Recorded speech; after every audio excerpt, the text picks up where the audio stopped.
ایران اور امریکہ کے درمیان امن معاہدے کے بعد ایرانی ریال کی طلب میں نمایاں اضافہ دیکھنے میں آ رہا ہے اور صرف 4 روز کے دوران ملک بھر میں تقریباً 2 کھرب ایرانی ریال خرید لیے گئے ہیں۔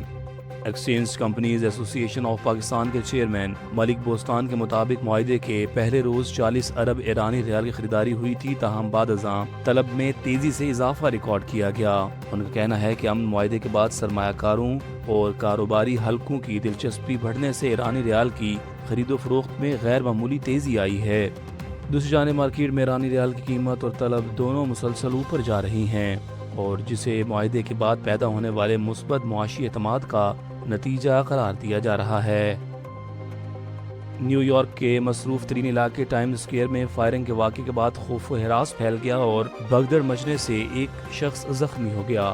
پولیس کے مطابق واقعہ دوپہر 3:40 پر پیش آیا، جس کے بعد علاقے میں موجود سیاح اور شہری جان بچانے کے لیے مختلف سمتوں میں بھاگنے لگے۔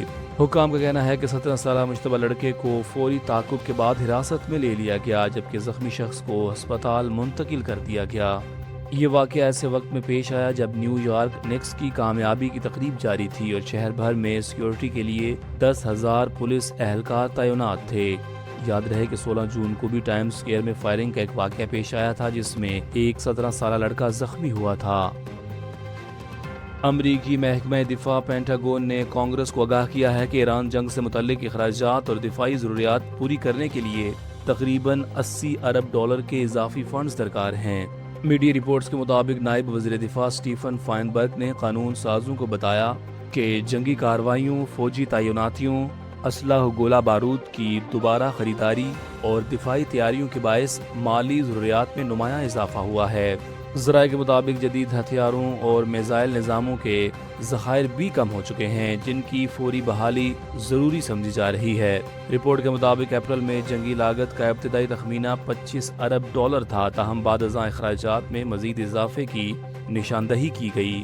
کانگریس میں اس معاملے پر بحث جاری ہے، جہاں بعض ارکان مزید وضاحت کا مطالبہ کر رہے ہیں، جبکہ دیگر قومی سلامتی کے پیش نظر اضافی فنڈز کی حمایت کر رہے ہیں۔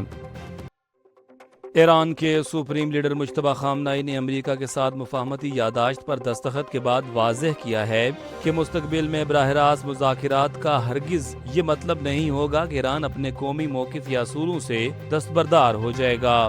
انہوں نے کہا کہ معاہدے کے حوالے سے ان کی ذاتی رائے مختلف تھی، تاہم صدر مسعود پزشکیان کی جانب سے ایرانی عوام کے حقوق اور مزاحمتی محاذ کے مفادات کے تحفظ کی یقین دہانی پر معاہدے کی منظوری دی گئی۔ خامنہئی نے خبردار کیا کہ اگر امریکہ معاہدے کے دوران اضافی مطالبات یا دباؤ ڈالنے کی کوشش کرے گا تو ایران اسے قبول نہیں کرے گا۔ انہوں نے کہا کہ ایران صرف انہی شقوں کا پابند رہے گا جن پر دونوں ممالک کے درمیان اتفاق ہوا ہے۔ دوسری جانب سوئٹزرلینڈ میں ہونے والی دستخطی تقریب منسوخ کر دی گئی ہے، جبکہ ٹیکنیکل مذاکرات کا سلسلہ جاری رہے گا۔ معاہدے کے بعد ایران نے آبنائے حرمت سے آئل ٹینکرز کی آمد و رفت بحال کر دی، جبکہ امریکہ نے ایرانی بحریہ کی ناکہ بندی ختم کرنے کا اعلان کر دیا ہے۔